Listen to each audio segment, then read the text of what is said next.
Hi everyone, with me today, we're going to be talking about these mason jars. They are absolutely incredible and I got them in a pack of 12. They're each 32 ounces or 946 milliliters big, and I want to tell you all about it. Here's one of the mason jars so you can see it up close.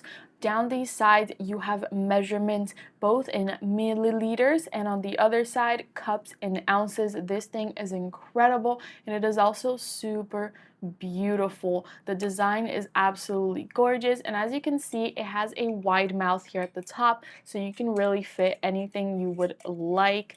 And check that out, you take off the rim and then you pop off this little top right here. They are good to seal up to 18 months, you guys, so you can do so much with this. And I really like that they also include the little place so you can add a date, because you can do so much with mason jars, from making jam, having salads prepared, pickles.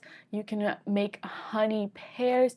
Guys, the options are not limited at all when it comes to mason jars, and I absolutely think these are a great investment for anyone. So you can check these out on Amazon. They are definitely worth it.